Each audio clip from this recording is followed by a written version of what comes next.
Ya puji Tuhan, selamat pagi, selamat berjumpa kembali dalam kasih Kristus, Shalom. Shalom. Puji Tuhan, pagi hari ini kita ada di rumah Tuhan dengan tubuh yang sehat, dengan berkat Tuhan, penyertaan Tuhan dalam kehidupan kita semua. Patut pagi hari ini, dalam ibadah ini, kita semua memuji dan menyembah Tuhan. Kita semua duduk dan tenang untuk mendengar isi hati Tuhan bagi kita semua. Mari kita akan mulai ibadah kita dengan doa. Saya undang untuk kita berdiri bersama-sama. Kita akan masuk di dalam doa. Mari kita berdoa.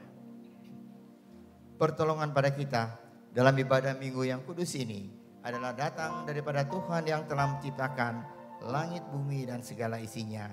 Dia setia memelihara ciptanya dan tidak pernah meninggalkan perbuatan tangannya dari selama-lamanya sampai selama-lamanya. Bapa kami dalam surga, terima kasih Tuhan. Pagi hari ini kami ada di rumah Tuhan. Kami boleh ada seperti apa yang kami ada pada hari ini. Itu adalah karena kasih karunia Tuhan yang begitu besar dalam kehidupan kami semua. Terima kasih Bapa untuk berkat Tuhan bagi kami. Makasih Tuhan, kami mau merasa mengalami, kami mau menikmati juga akan kehadiran kuasa Roh Kudus untuk mengurapi setiap hamba Tuhan yang akan melayani Tuhan.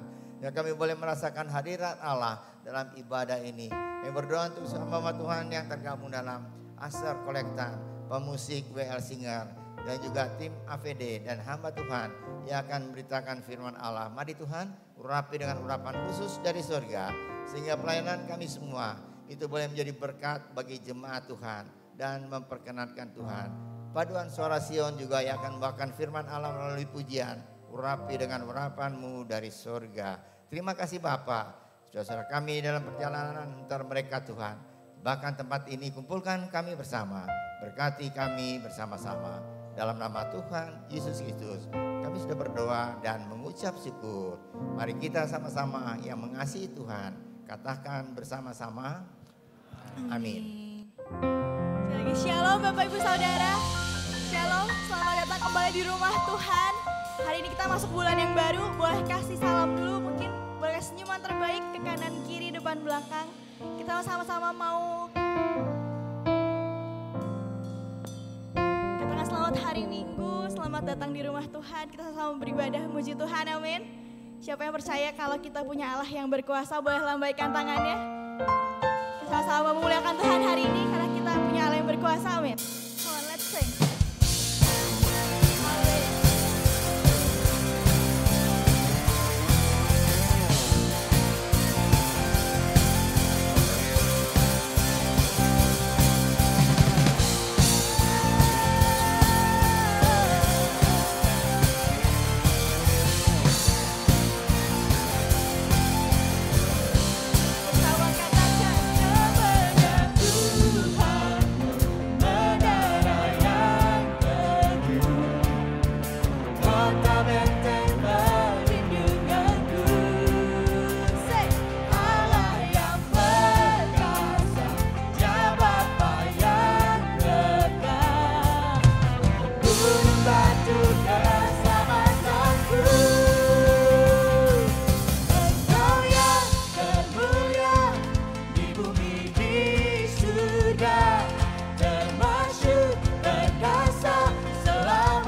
lebih lagi kita mau menyembah Tuhan. Lebih bersemangat lagi ya, saudara-saudara semua. Go! Mari masuk gerbangnya dengan hati bersyukur. Amin.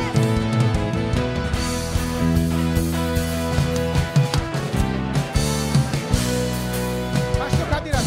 Hadiratnya dengan hati bersyukur, masuk gerbangnya dengan pujian, Bermasuklah.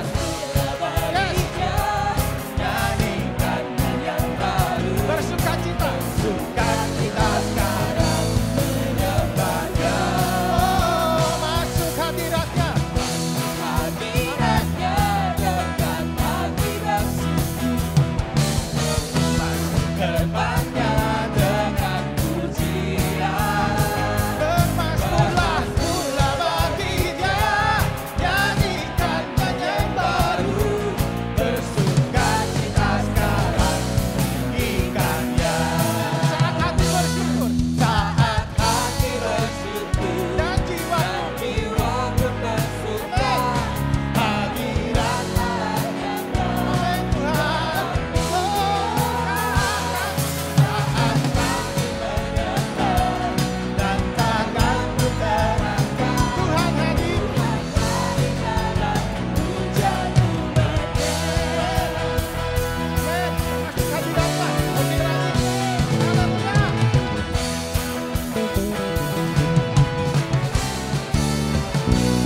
Masuk hadiratnya. Hadiratnya dengan hati Yes. gerbangnya dengan pujian. Bermasuklah bagi Dia, Nyanyikan yang baru, bersukacita sekarang menyembahnya. masuk hadiratnya.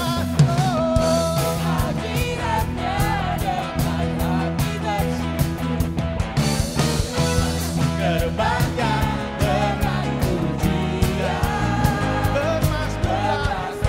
bagi Dia, Oh, yes. nyanyikan yang baru, bersukacita sekarang tinggikannya. Saat hati bersyukur. Hati bersyukur, Oh, dan jiwaku hadirat Allah nyata dalam pujian saat kami menyembah dan tanganku terangkat, Tuhan hadir dalam pujian. sekali lagi ya saat hati bersyukur. Hati bersyukur Yes. dan jiwaku bersuka, hadirat Allah nyata dalam pujian saat kami menyembah dan tanganku terangkat, Tuhan hadir dalam pujianmu. Tuhan hadir, Tuhan hadir, Tuhan hadir dalam pujianmu. Tuhan hadir.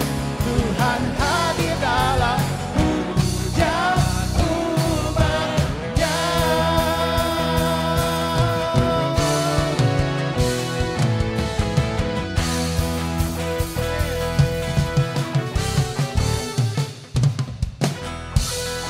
Amin. Berikan sorak-sorai sekali lagi yang paling dahsyat buat Tuhan kita. Terima kasih Tuhan Yesus. Semua karena anugerah-Mu Tuhan. Kalau hari ini kami bisa datang ke rumah Tuhan, bisa beribadah. Kami bisa bernafas hari ini Tuhan. Semua karena kemurahan-Mu. Kami bersyukur Yesus.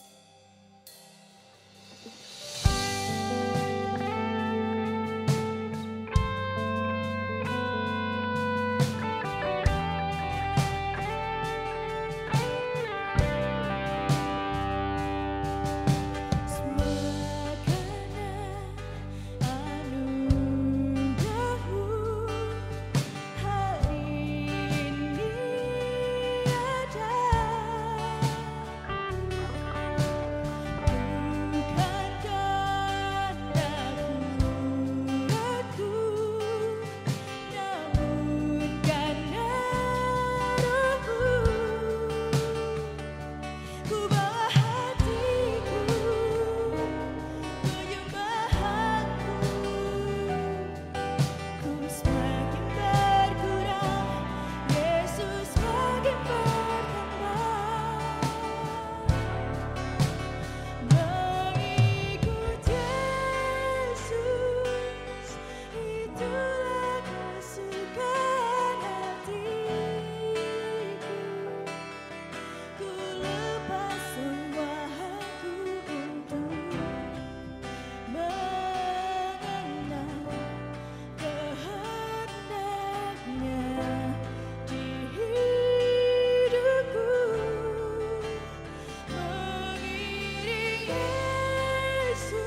menyatakan hidup kami miliknya Engkau Yesus.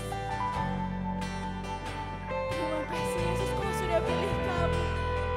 Ini kami segenap anak-anaknya Engkau. Kami bawa hidup kami. Amin.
Kami bersyukur Tuhan buat setiap kebaikan-Mu, Yesus. Kau Allah yang termulia, Kau Allah yang terdahsyat dalam hidup kami. Enggak ada kata-kata yang bisa gambarin betapa kami bersyukur punya Allah seperti Engkau. Thank you Jesus. Terima kasih buat waktu, buat kesempatan yang Kau berikan dalam hidup kami. Kalau sebentar Tuhan, kami juga mau kasih yang terbaik buat Engkau. Kami mau kasih persembahan dan ungkapan perpuluhan. Biar Kau yang berikan hati kepada kami Tuhan, yang penuh dengan sukacita dan rasa ucapan syukur Tuhan. Biar apapun yang kami berikan Tuhan, kami kembalikan Tuhan hanya untuk Engkau aja Yesus. Terima kasih Tuhan Yesus, kami sudah bersyukur. Haleluya, amin. Silahkan duduk. Selamat memberi.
Shalom Bapak Ibu, selamat pagi.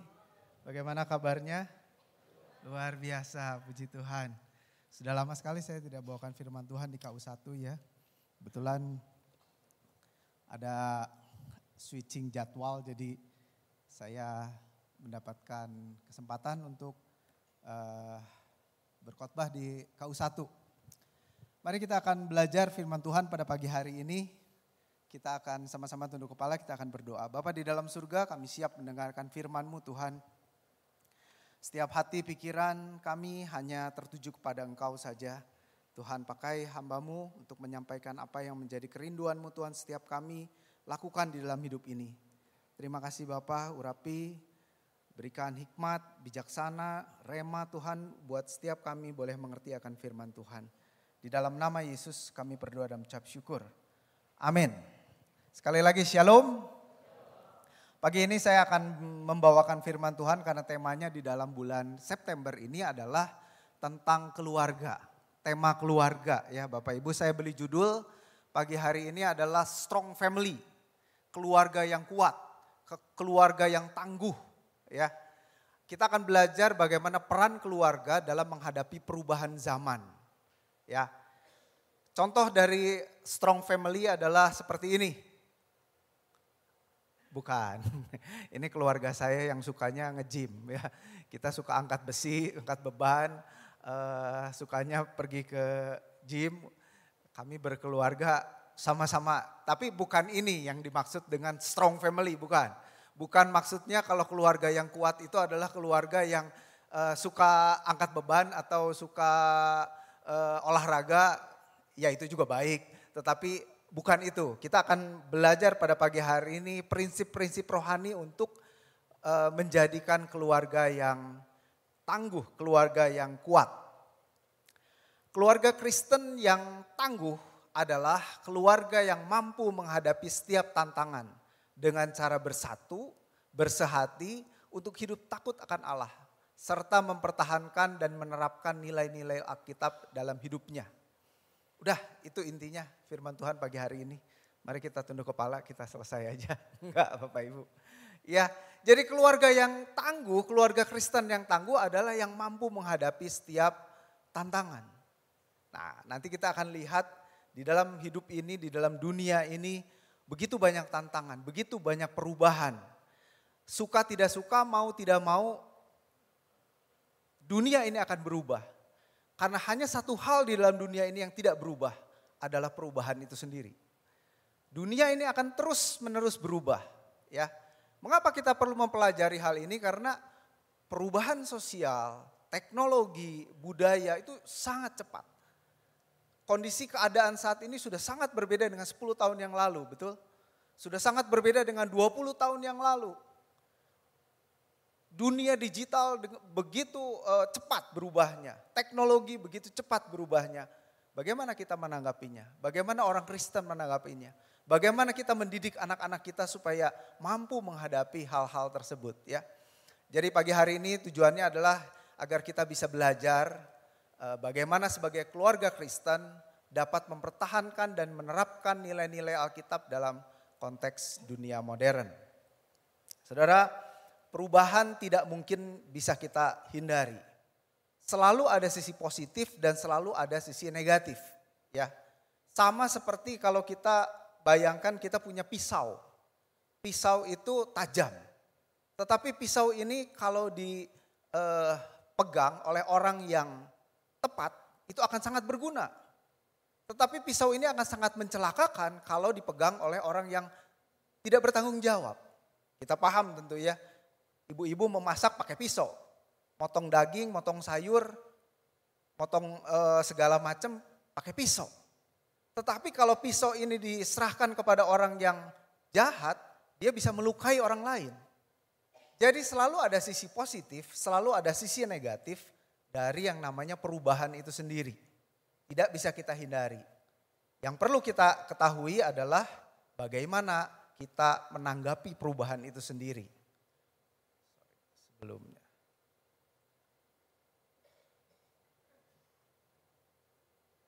Oke, sebentar. Nah, menurut seorang ahli, ahli yang di bidang antropologi, sosiologi, John Lewis Gillin dan John Philip Gillin, dia berkata bahwa perubahan sosial adalah suatu variasi dari cara hidup yang diterima. Akibat adanya perubahan kondisi geografis, ya orang yang biasa tinggal di gunung terus pindah ke pantai, kehidupan sosialnya berubah, gaya hidupnya pun jadi berubah. Ya. Akibat adanya perubahan kondisi geografis, kebudayaan material, komposisi penduduk, ya kalau penduduknya banyak anak-anak sama penduduknya banyak orang tua, kehidupan sosialnya berubah. Kita misalnya pindah ke Jepang gitu yang orang tuanya lebih banyak daripada anak-anak muda, kita berubah. Tidak bisa kita hindari. Belum lagi ideologi ataupun ada difusi katanya ya. Karena adanya difusi campuran, misalnya ada suku lain berasimilasi dengan orang-orang di daerah kita, terjadi perubahan. Kalau dulu misalnya jarang sekali misalnya orang-orang Tapanuli, orang-orang Batak, orang Batak datang ke daerah kita, kehidupan sosial kita jadi berubah. Belum lagi penemuan baru dalam masyarakat, teknologi yang terus-menerus berubah, gadget yang terus-menerus diperbaharui dan seterusnya. Maka kita tidak bisa menghindari yang namanya perubahan sosial ini Bapak Ibu. Coba saya tanya, cara hidup kita waktu masih kecil dengan cara hidup anak-anak zaman sekarang sama apa beda? Beda ya. Permainannya pun beda. Coba saya mau tes sedikit. Itu yang di kiri atas lagi ngapain ini si anak kecil ini? Lagi main apa ini? Lagi main bebentengan ya bukan? Lagi main using sumput bukan? Kalau ini mau main tali ya ibu-ibu mungkin nostalgia sedikit. Masih ingat dulu zaman masih kecil main tali begini ya. Ini main apa ini teh? Sapintrong. Bukan, ini mah apa? Gasing, betul. Ini ketahuan umurnya lah udah pasti. Ini main apa nih? Slapdur ya.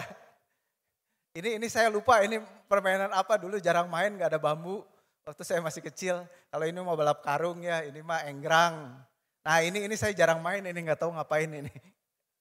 Nah kalau yang udah manyun-manyun begini ini udah pasti main kelereng ya. Bapak-bapak mungkin waktu masih kecil suka main kelereng. Ini main apa nih? Gatrik ya namanya ya. Anak muda milenial zaman sekarang gak tahu ini permainan apa gitu ya. Ini main galasin ini namanya ya. Yang atas main congklak. Bapak Ibu, hari-hari ini mana ada anak-anak main kayak beginian. Berubah total. Yang ada semua cuman pegang gadget, tunduk, lagi asik begitu. Saling gak peduli satu sama lain. Mungkin mereka lagi main barengan. Tetapi semuanya ada di gadget. Berubah. Kehidupan itu sangat berubah. Keadaan sosial sangat berubah. Permainan anak-anak sangat berubah. Kita gak bisa menyalahkan mereka. Kita gak bisa bilang harusnya main tuh yang kayak gitu. Harusnya yang main tuh fisik kayak begitu. Ya gak bisa juga. Karena terjadi perubahan sosial yang tidak bisa kita hindari Bapak Ibu Saudara sekalian. Kita gak tahu ke depannya seperti apa. Masa depan seperti apa. Saya googling dan gambaran masa depan itu kota itu seperti ini. Wah kota itu sangat modern. Di mana mungkin ada alat transportasi drone yang berterbangan ke sana kemari. Dan sudah tidak ada manusianya, maksudnya sudah nirawak, gak ada supirnya. Manusia cuma tinggal duduk dan nanti dianterin sampai ke tujuan yang dia mau. Belum lagi kota yang sangat maju, lalu kemudian skyline seperti ini luar biasa. Kita mungkin ingat ya tahun 2000-an ketika pertama kali mulai handphone itu begitu populer. Kita mungkin masih bingung melihat handphone ya. Bapak Ibu mungkin sekitar awal tahun 2000-an melihat orang bawa handphone tuh wah gaya banget. Kayaknya orang yang kaya sekali, orang yang punya uang yang punya handphone. Tetapi sekarang handphone itu sudah menjadi seperti kebutuhan pokok. Setiap anak pun sudah pegang handphone. Sudah sesuatu hal yang lumrah, yang wajar orang punya handphone. Kalau nggak punya handphone, sepertinya dia tidak bisa dikontak, tidak masuk di dalam dunia begitu ya. Tetapi ke depannya kita mungkin tidak akan lagi melihat handphone Bapak Ibu. Orang akan menggunakan yang namanya VR. Nah ini mungkin saya introduksi buat Bapak Ibu yang mungkin nanti apa ya masa depan seperti apa. Orang menggunakan virtual reality ya. Yang mana melihat segala sesuatu itu connecting dengan internet di mata. Menggunakan Google. Mungkin kalau Google nanti terlalu berat, akhirnya kacamata mungkin. Ini hanya hayalan saya atau prediksi saya. Nanti orang di mana-mana akan menggunakan VR. Dan VR ini bisa transparan Bapak Ibu. Jadi bukan berarti dia tidak bisa melihat kita. Dia tetap bisa melihat. Tetapi akan ada masanya di mana manusia sudah tidak bawa-bawa lagi handphone. Tetapi dia menggunakan VR. Dan ini sudah dipelopori oleh Apple ya. Menggunakan yang namanya Vision Pro. Dan dia belum populer karena terlalu mahal. Tetapi udah touchscreen, jadi dia nanti semua yang dipencet itu udah ada di layar di mata dia. Komputer semua dia bisa bekerja dimanapun, lalu kemudian dia bisa berkomunikasi dengan siapapun. Jadi ibaratnya kayak komputer tapi ada di mata begitu. Apa yang dia lihat semuanya bisa dia kerjakan pada saat itu. Ini gambaran dunia di masa yang akan datang. Perubahan yang tidak mungkin kita bisa hindari Bapak Ibu. Di masa depan artificial intelligence itu akan sangat berperan dalam dunia. Suka tidak suka, mau tidak mau, dunia akan dikuasai oleh AI, artificial intelligence. Satu kecerdasan buatan, yang mana komputer itu bisa belajar dari apa yang terjadi di dalam dunia ini. Ya, semua aspek kehidupan akan dipengaruhi oleh AI. Akan berkembang menjadi sangat canggih dengan kemampuan yang terus-menerus diperbaharui dengan pemahaman menghasilkan jenis data, teks, gambar, suara dengan sangat baik begitu ya. Dunia bisnis, pendidikan, medis, transportasi itu akan sangat-sangat dipengaruhi oleh AI. Karena AI itu sangat-sangat bermanfaat dalam bidang bisnis misalnya.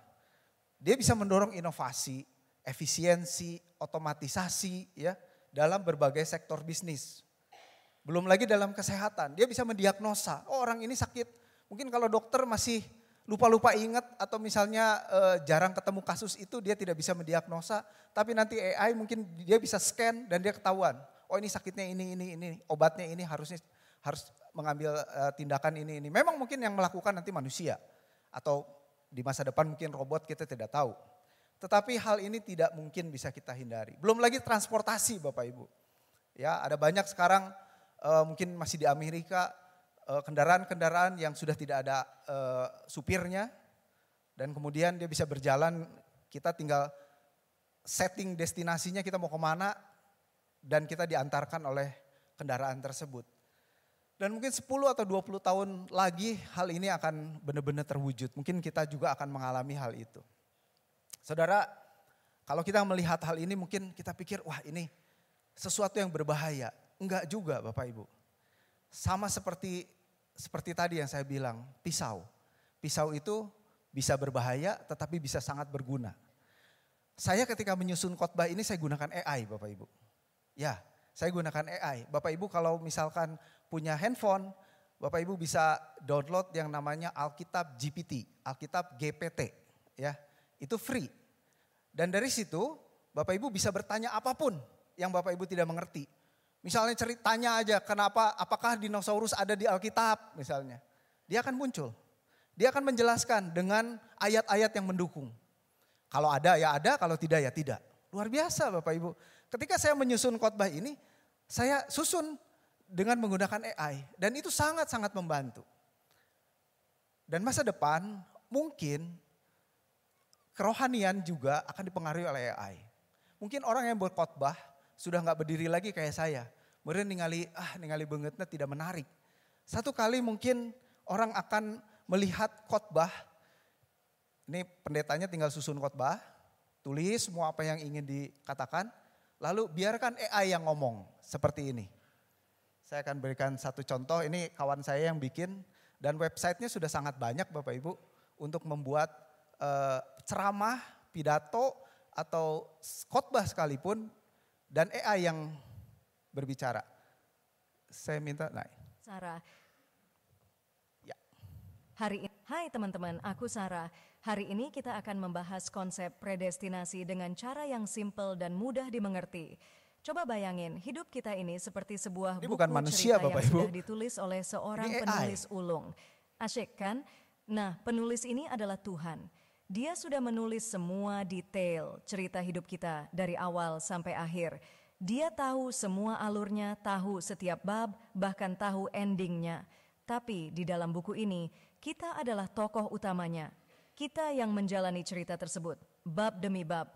Kita punya kebebasan untuk memilih bagaimana cara kita menjalani setiap bab dalam hidup kita. Misalnya, di satu bab kita menghadapi tantangan besar. Kita bisa memilih bagaimana cara menghadapi tantangan Lihat itu. gesturnya, Apakah ngomongnya, kita semuanya akan bersikap natural sekali, berani, luar biasa kan? atau mungkin memilih jalan yang lebih mudah. Pilihan-pilihan ini adalah bagian dari peran kita dalam cerita Tuhan. Jadi, walaupun Tuhan sebagai penulis sudah tahu dan menentukan keseluruhan cerita hidup kita, kita masih memiliki peran aktif dan pilihan dalam menjalani setiap babnya. Ini yang bikin hidup kita penuh makna dan sangat menarik. Luar biasa ya Bapak Ibu. Ke depan mungkin kita akan lihat khotbah-khotbah seperti ini. Ya, hamba Tuhan tinggal menyusun khotbah lalu yang ngomong bukan dia, yang ngomong AI. Nah, sekarang pertanyaannya jadi kudu kumaha atunya? Balik lagi ke bahasa Spanyol gitu nya. Jadi kudu kumaha tuh gitu. Bapak Ibu, sekali lagi tidak mungkin kita bisa menghindari yang namanya perubahan. Firman Tuhan katakan di dalam Efesus 5 ayat 15 sampai 17, karena itu perhatikanlah dengan seksama bagaimana kamu hidup. Janganlah seperti orang bebal tapi seperti orang arif, dan pergunakanlah waktu yang ada. Karena hari-hari ini adalah jahat, sebab itu janganlah kamu bodoh. Tetapi usahakanlah supaya kamu mengerti kehendak Tuhan. Kalau kita melihat perubahan, kita melihat teknologi, kita melihat kemajuan zaman, itu semua ada banyak sisi negatifnya. Bahkan ketika kita mengalami pandemi pun, ketika orang populer dengan menggunakan Zoom meeting, itu sesuatu yang sangat positif bukan? Kita bisa doa pagi, yang dulu mungkin hanya 10 atau 15 orang yang bisa hadir ke gereja, tapi sekarang bisa puluhan, bisa 40, bisa 50 yang hadir berdoa bersama-sama melalui Zoom meeting. Ini teknologi. Ini penggunaan teknologi yang bermanfaat untuk kerohanian kita. Jadi kita tidak perlu takut dengan perubahan. Kita tidak perlu khawatir dengan perubahan. Ingat prinsip pisau tadi. Siapa yang memegang kendali dari pisau itu? Karena itu firman Tuhan tadi katakan, jangan kita bodoh, ya. Tetapi usahakan supaya kamu mengerti kehendak Tuhan. Perubahan harus terjadi, tetapi perubahan itu kita gunakan karena kita mengerti kehendak Tuhan. Itu kata kuncinya, ya Bapak Ibu. Nah, pagi hari ini kita akan belajar bagaimana keluarga sebagai pusat pembentukan karakter, baik orang tua maupun anak. Di sini penting ketika kita membina satu keluarga untuk menghadapi perubahan yang sebegitu cepat seperti tadi. Ya, keluarga adalah pusat pembentukan karakter. Aduh, terlalu kecil ya. Tapi bisa dibaca. Peran keluarga Kristen dalam menghadapi perubahan zaman sangatlah krusial. Karena keluarga adalah pusat pembentukan karakter anak. Nah, berikut ini ada beberapa cara keluarga dapat memainkan perannya dalam konteks ini. Yang pertama adalah menanamkan nilai-nilai Alkitab. Ini Bapak Ibu lihat, susunan kata-kata itu saya tidak ngarang. Susunan kata-kata itu saya pakai AI. Dan kata-katanya bagus. Kata-katanya enak dibaca begitu. Karena penyusunannya pun baik. Jadi kalau kita lihat, ini tidak jadi masalah begitu. Kita nggak alergi dengan yang namanya kemajuan zaman. Kita nggak alergi yang namanya AI. Kesannya kayak kita diatur sama robot, kita diatur sama internet, kita diatur sama mesin. Enggak juga. Kalau kita bijaksana menggunakannya, justru itu sangat bermanfaat. Ya, menanamkan nilai-nilai Alkitab. Karena keluarga adalah unit pertama di dalam hidup ini, maka nilai Alkitab itu harus ditanamkan sejak dini. Mungkin yang baru menikah, yang baru punya anak, tanamkan nilai-nilai Alkitab di dalam keluarga saudara. Untuk yang sudah senior pun juga sama, mungkin punya cucu, punya anak.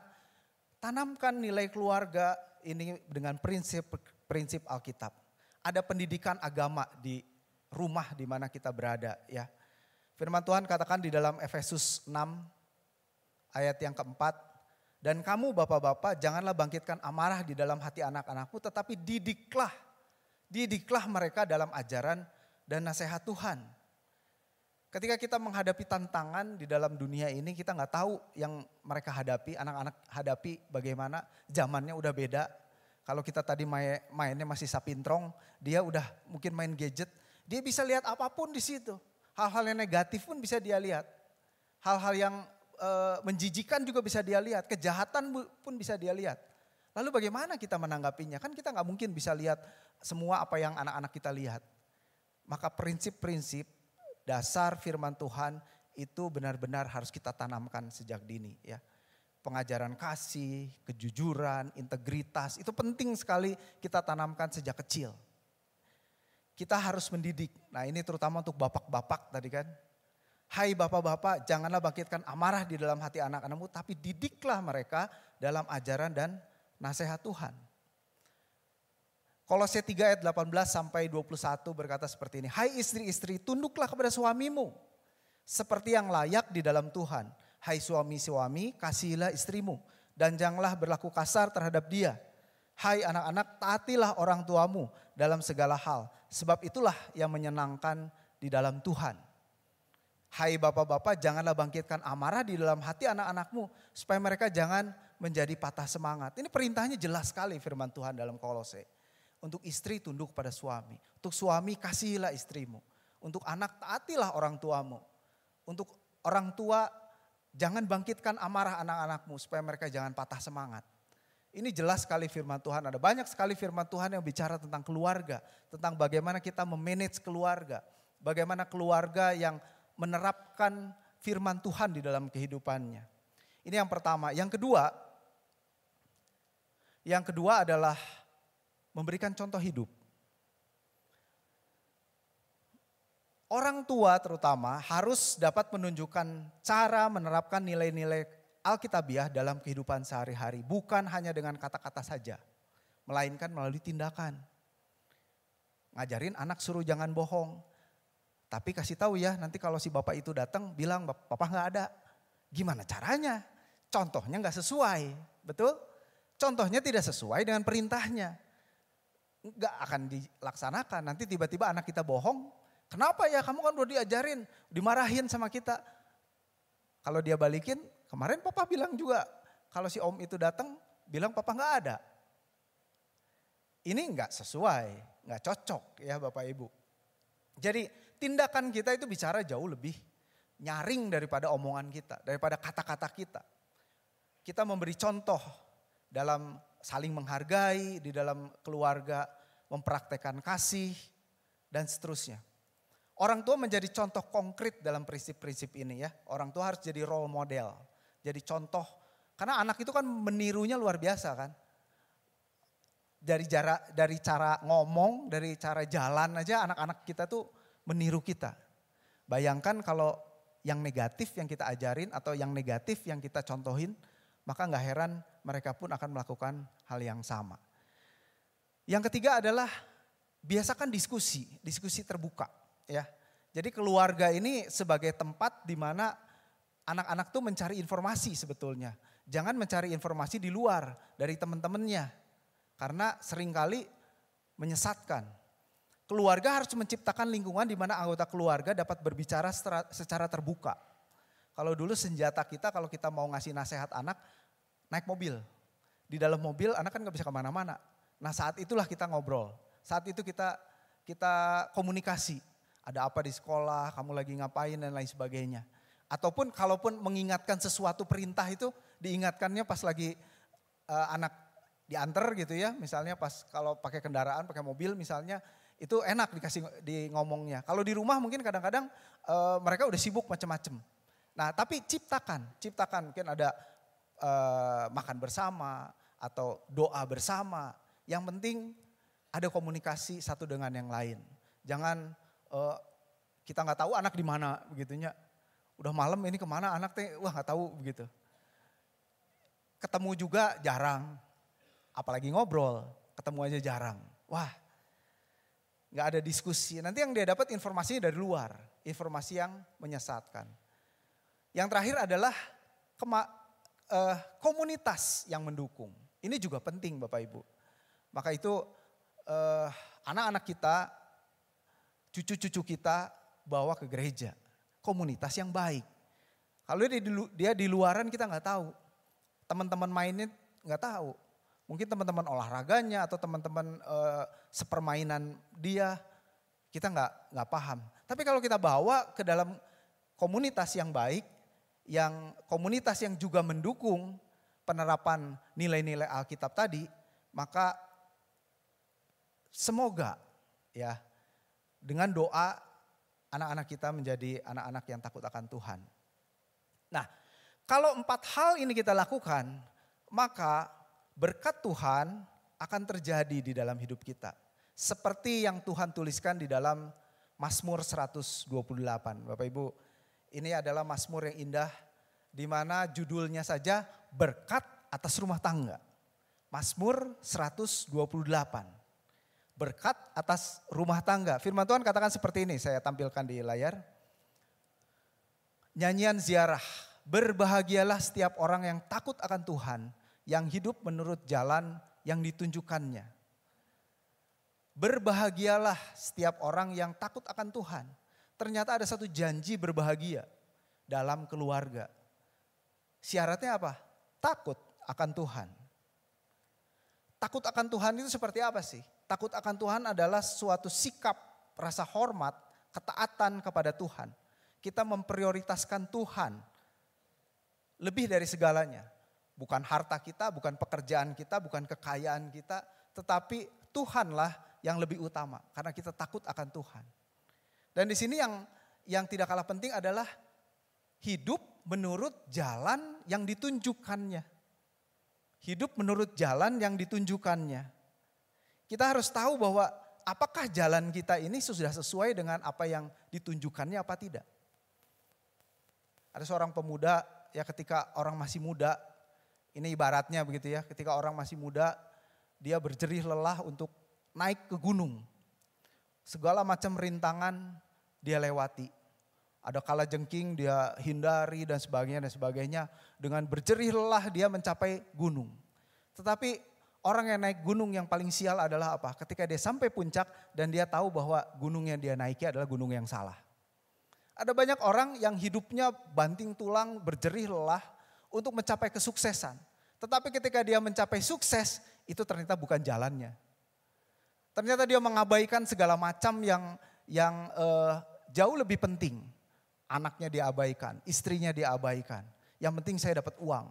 Dia pikir dengan kekayaannya, dengan keuangannya dia mampu membeli keharmonisan di dalam keluarga. Bisa membeli takut akan Tuhan untuk keluarganya. Ternyata tidak. Ada banyak orang yang salah ketika dia melakukan apa yang menurut dia pandang baik. Tetapi itu bukan jalannya. Mari kita belajar untuk mengerti jalannya. Jalannya seperti apa? Ya jalannya seperti yang firman Tuhan katakan. Kita hidup sesuai dengan standar firman Tuhan. Kita bekerja, kita nggak pakai tipu-tipu. Kita tidak suap sana sini. Kita tidak cari untung dengan mencelakakan orang lain. Ini penting Bapak Ibu. Karena kalau kita tidak melakukan hal itu, maka engkau tidak berbahagia. Firman Tuhan jelas katakan, berbahagialah setiap orang yang takut akan Tuhan, yang hidup menurut jalan yang ditunjukkannya. Ayat kedua berkata seperti ini. Apabila engkau memakan hasil jeripayah tanganmu, berbahagialah engkau dan baiklah keadaanmu. Saya kasih warna merah karena memang itu penting untuk kita ingat-ingat. Apabila engkau memakan hasil jeripayah tanganmu. Ini bicara kepada kepala keluarga ya. Ketika kepala keluarga bekerja dengan tangannya, dengan segala jerih lelahnya, dia giat, rajin, tekun. Firman Tuhan katakan dalam Khotbah 9 ayat 10a, ini adalah satu ayat yang ayat favorit saya. Segala sesuatu yang dijumpai tanganmu untuk dikerjakan, kerjakanlah dengan sekuat tenagamu. Enggak usah ngelihat kerjaan di tangan orang lain. Enggak usah kita banding-banding dengan orang lain. Tetapi apa yang ada di tangan kita kerjakan dengan sekuat tenaga. Karena jerih payahmu itu akan engkau nikmati. Berbahagialah engkau dan baiklah keadaanmu. Banyak orang yang merasa bahwa segala sesuatu itu diperbandingkan. Ini mungkin buat ibu-ibu yang melihat suaminya mungkin punya penghasilan yang tidak terlalu besar. Atau bahkan mungkin lebih kecil daripada yang dia hasilkan. Dia tidak menghargai jerih payah suaminya. Hati-hati. Sekali lagi tadi firman Tuhan katakan tunduk kepada suami. Tunduk. Karena jangan kita tidak menghargai. Berapapun juga yang dihasilkan oleh kepala keluarga itu adalah rezeki yang Tuhan berikan. Amin. Kita harus syukuri. Kita harus nikmati. Karena di situ ada janji berkat, ada janji bahagia yang luar biasa yang Tuhan berikan kepada kita. Ya. Karena kalau kita melakukan hal itu berbahagialah engkau dan baiklah keadaanmu. Ada banyak orang di dalam hidup ini tidak baik-baik saja kehidupannya. Tidak baik-baik saja keadaannya. Betul apa betul? Ya, saya punya kawan sekitar tahun 2000-an ketika marak sekali yang namanya kosmetik dari Cina, kosmetik palsu. Jadi biasa dari sana kan banyak sekali yang palsu dengan merek Eropa begitu ya, dia pasarkan. Waduh dia bilang untungnya luar biasa. Jadi dia bisa buka toko di berbagai macam tempat. Dia bayar, dia suap polisi. Kalau misalnya datang dia suap, lalu kemudian pokoknya gimana caranya supaya tokonya bisa tetap berjalan. Dan lakunya luar biasa. Dia cerita sama saya tuh sampai kan ngehadiahin istri saya emas 4 kilogram katanya. Dia cerita. Lalu kemudian apa yang terjadi ketika mulai terjadi pembersihan ya karena kan kalau yang namanya ilegal seperti itu kan tidak melewati BPOM ya. Jadi pemerintah mulai melakukan pembersihan dan usahanya ya jelas tutup akhirnya. Dan apa yang terjadi dengan keluarganya? Istrinya berselingkuh, istrinya minta cerai karena gaya hidupnya yang luar biasa. Yang biasa mewah. Lalu persengketaan dengan keluarganya untuk memperebutkan anaknya. Saudara, keadaan tidak menjadi baik-baik saja kalau kita tidak melakukan pekerjaan kita, usaha kita di dalam jalannya. Amin Bapak Ibu. Jelas firman Tuhan itu enggak main-main. Firman Tuhan itu ya dan amin. Jadi kalau firman Tuhan katakan ini pasti terjadi. Maka jerih lelah kita, jerih payah kita, tangan yang kita peluh yang kita kerjakan itu kita bisa nikmati dan baik keadaanmu. Anak-anak sehat, anak-anak pintar, anak-anak takut akan Tuhan ketika kita bekerja dengan benar di hadapan Tuhan. Lalu kemudian firman Tuhan di ayat yang ketiga dikatakan seperti ini. Istrimu akan menjadi seperti pohon anggur yang subur di dalam rumahmu. Anak-anakmu seperti tunas pohon zaitun sekeliling mejamu. Sesungguhnya demikianlah akan diberkati orang laki-laki yang takut akan Tuhan. Wow, luar biasa. Digambarkan istri itu adalah seperti pohon anggur. Bapak Ibu pernah lihat pohon anggur? Kenapa firman Tuhan menggambarkan istri itu sebagai pohon anggur? Kenapa enggak firman Tuhan katakan istri itu seperti pohon aras yang tinggi menjulang, aras Libanon gitu ya. Atau pohon tarbantin yang sangat kuat. Yang bisa jadi tonggak buat bait Allah. Enggak. Karena batang dari pohon anggur itu lembut. Istri itu harus lembut Bapak Ibu. Betul? Istri itu di dalam rumah dikatakan dia adalah lambang kesuburan. Yang namanya buah anggur itu adalah buah yang subur, yang banyak buahnya. Ini yang digambarkan sama firman Tuhan. Jadi kalau firman Tuhan memetaforakan sesuatu itu pasti ada maknanya. Jadi kalau sebagai istri, mari kita menjadi istri yang lemah lembut. Yang lembut kepada anak-anak, kepada suami. Itu yang Tuhan inginkan, bukan yang tegar tengkuk. Ya, bukan seperti yang tadi dibilang seperti pohon aras atau pohon tarbantin yang kuat, yang kokoh, yang ngatur segala sesuatu. Enggak. Karena memang kodratnya firman Tuhan jelas katakan istri harus tunduk kepada suami ya. Dan pohon anggur ini melambangkan juga, Yesus menggambarkan dia adalah pokok anggur dan kita carang-carangnya, bukan? Kenapa digambarkan sebagai pohon anggur dan istri digambarkan sebagai pohon anggur? Karena di dalam pohon anggur ada berkat di situ. Dan istri biasanya yang mendidik anak, yang ketemu sama anak. Disitulah firman Tuhan, kalau istri bergantung kepada Tuhan, istri bergantung kepada pokok anggur yaitu Yesus sendiri. Maka berkat itu tercurahkan buat anak-anaknya. Ini luar biasa ya penggambaran yang Tuhan gambarkan. Lalu kemudian dikatakan bahwa anak-anaknya seperti pohon zaitun. Pohon zaitun adalah suatu pohon yang tumbuhnya lambat. Tapi pohon ini tahan lama, bisa ratusan tahun. Dan kalau saya bisa tampilkan sebentar di gambaran ya. Mungkin kita tidak populer dengan yang namanya pohon zaitun karena jarang di Indonesia. Kalau ini pohon anggur ya, batangnya lentur, meliuk-liuk begitu kan ya. Fleksibel begitu, enggak tegenger, enggak kekeh gitu ya. Lalu kemudian, nah ini adalah pohon buah zaitun. Buah zaitun itu rasanya keset. Rasanya keset, mula-mula kalau kita makan itu rasanya keset. Dan durinya tajam. Lalu kemudian lama-kelamaan kalau udah dimakan rasanya jadi manis. Ini gambaran dari pohon zaitun.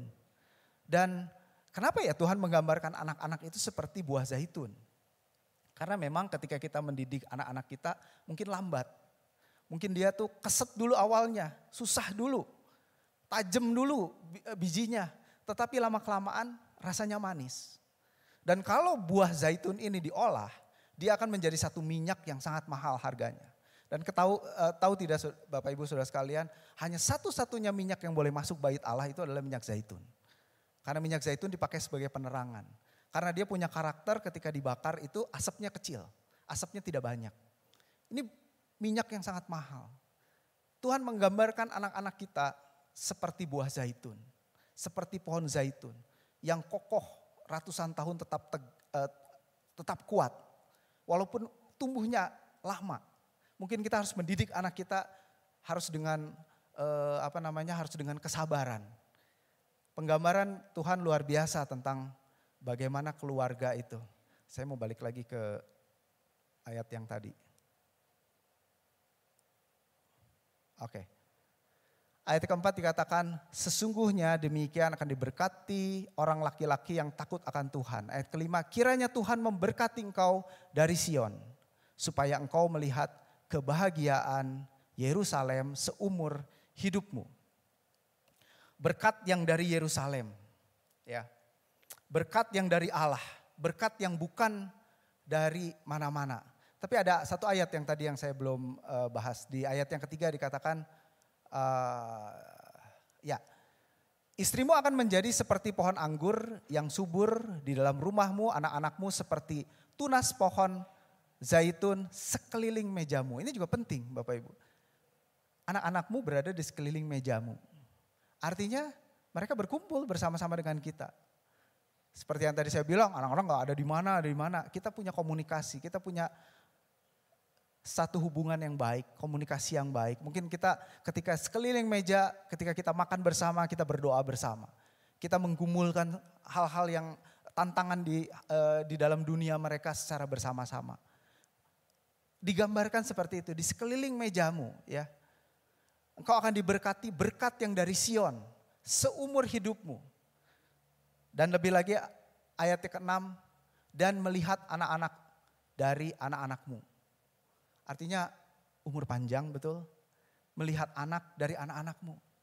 Orang yang diberkati, orang yang takut akan Tuhan, orang yang hidup di dalam jalannya, orang yang menerapkan firman Tuhan di dalam kehidupannya, menerapkan prinsip-prinsip Alkitab dalam kehidupannya, dia akan berumur panjang. Dia akan melihat anak-anaknya di sekeliling mejanya. Dia akan melihat anak-anaknya seperti tunas pohon zaitun. Luar biasa Tuhan gambarkan bagaimana jika kita takut akan Tuhan, jika kita menerapkan prinsip-prinsip dasar firman Tuhan di dalam hidup ini, kita tidak perlu takut dengan perubahan zaman. Amin. Apapun juga yang akan terjadi, bagaimanapun juga ke depannya kita tidak tahu. Tetapi kita tahu, kita yakin dan percaya. Karena firman Tuhan ya dan amin, dia akan selalu menyertai kita. Asal kita takut akan Tuhan dan kita hidup di dalam jalannya. Amin. Mari kita akan tunduk kepala, kita akan berdoa. Bapa di dalam surga, kami bersyukur Tuhan pagi ini kami belajar akan firman-Mu Tuhan. Kami tahu perubahan zaman tidak dapat kami hindari Tuhan. Apa yang terjadi ke depan kami tidak tahu Tuhan. Kami juga tidak tahu pasti Tuhan akan apa yang harus kami alami ke depan Tuhan. Tapi kami yakin dan percaya ketika kami takut akan Tuhan. Kami hidup di dalam jalan-Mu Tuhan. Kami menerapkan prinsip-prinsip firman Tuhan di dalam keluarga kami, dalam hidup kami Tuhan. Maka berkat Tuhan akan mengalir atas keluarga kami. Terima kasih Tuhan, kami serahkan semua apa yang sudah kami dengar, yang sudah kami pelajari. Kiranya itu menjadi rema buat hidup kami dan kami lakukan di dalam hidup ini. Dalam nama Yesus kami berdoa dan ucap syukur. Amin.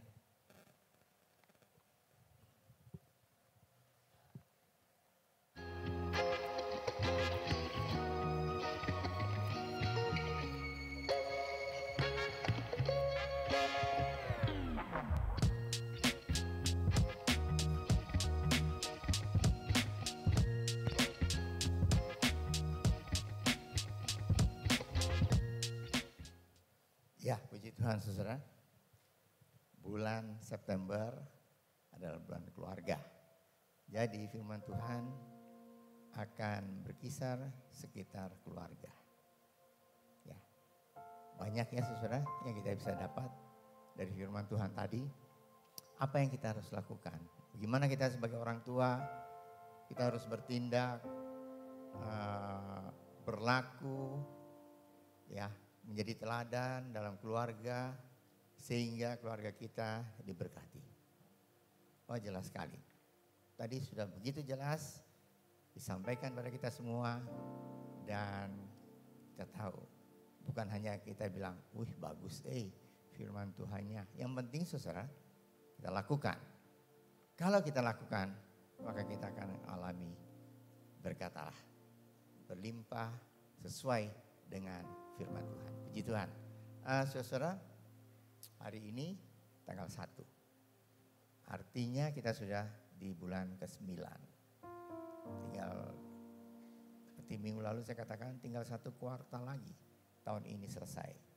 Pertanyaan bagi kita, apa yang kita sudah lakukan untuk Tuhan? Kalau belum, mari saudara. Kita tidak mau melewati tahun ini dengan sia-sia. Ya. Bukan cuma oh iya ya tanggal 1 kan suka diminta kesaksian apa yang terjadi, apa yang dilakukan pada tahun yang baru lewat. Bukan hanya itu saudara. Tapi kita bisa melihat bagaimana kasih Allah begitu besar dalam kehidupan kita semua. Puji Tuhan. Kita tetap berdoa untuk pemerintah kita.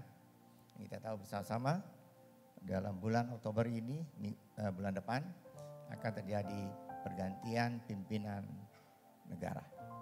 Kita berdoa ya supaya semuanya boleh berjalan lancar dan dengan pimpinan yang baru Indonesia boleh makin maju. Puji Tuhan. Kita juga akan berdoa untuk pilkada bulan November. Ya, kalau saudara buka televisi, hiruk pikuk ya untuk itu. Wah, udah saudara, kalau kita mengikuti pusing sendiri. Yang terpenting bagi kita sebagai anak Tuhan, kita berdoa aja supaya pilkada itu bisa berjalan dengan lancar, tenang. Ya, semua yang bertugas pada saat itu yaitu TNI Polri dapat melakukan tugasnya dengan sebaik-baiknya sehingga semuanya boleh berjalan tenang, lancar dan lagi sekali siapapun yang terpilih tentu itu adalah kehendak Tuhan. Puji Tuhan. Mari saudara kita akan tutup dari kita dengan doa. Sudah kita berdiri sama-sama kita akan masuk dalam doa. Mari kita berdoa. Bapa kami dalam surga, terima kasih Tuhan untuk berkat Tuhan bagi kami semua. Terima kasih Tuhan. Firman Tuhan sudah disampaikan dan kami percaya Tuhan apa yang harus kami lakukan sebagai keluarga Kristen, anak-anak Tuhan berada dalam dunia ini yang setiap saat berubah. Terima kasih Tuhan, firman Tuhan menjadi pegangan hidup kami semua. Kami boleh Tuhan berjalan di dalam kebenaran Allah. Dan kami boleh melihat Tuhan, kasih Allah nyata dalam kehidupan kami semua. Makasih Bapak, kami tetap berdoa untuk pemerintah kami yang akan terjadi pergantian pimpinan negara pada bulan Oktober dan pilkada pada bulan November. Semuanya boleh berjalan dengan tenang dengan pertolongan Tuhan saja. Kami berdoa Tuhan untuk semua yang sudah memberikan persembahan, mengembalikan perpuluhan yang Tuhan punya. Ajar pada kami untuk memberikan yang terbaik. Karena Tuhan sudah memberikan yang terbaik bagi kami semua, yaitu keselamatan dan hidup yang kekal. Terima kasih Bapak. Kami akan masuk dalam minggu yang baru berjalan bersama dengan Tuhan.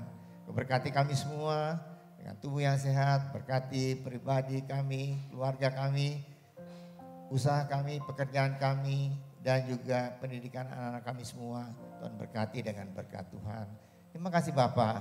Kami akan pulang berpisah satu dengan yang lain, tapi kami percaya Engkau tidak pernah meninggalkan kami semua dimanapun kami berada. Dan minggu depan kami boleh bersukacita kembali dalam rumah Tuhan, beribadah bersama-sama, memuji dan membesarkan nama Tuhan. Percaya Tuhan sudah mendengar doa kami dan ucapan syukur kami ini. Dalam nama Tuhan Yesus Kristus, kami sudah berdoa dan ucap syukur. Saudara-saudara yang dikasihi oleh Tuhan, angkatlah tangan saudara untuk menerima berkat Allah. Arahkan hati saudara kepada Tuhan dan hadirat-Nya. Maka berkat Allah memenuhi hidup saudara. Berkat Allah memenuhi keluarga saudara. Berkat Allah memenuhi kesehatan saudara. Berkat Allah memenuhi pekerjaan saudara. Dan jadilah berkat dimanapun saudara berada. Dan saudara terimalah berkat dari Allah Bapa, kasih karunia dan damai sejahtera dari Tuhan Yesus Kristus, dan persekutuan Allah Roh Kudus menyertai saudara sekalian. Mulai hari ini sehingga Maranatha, Tuhan Yesus datang kembali. Amin. Bapa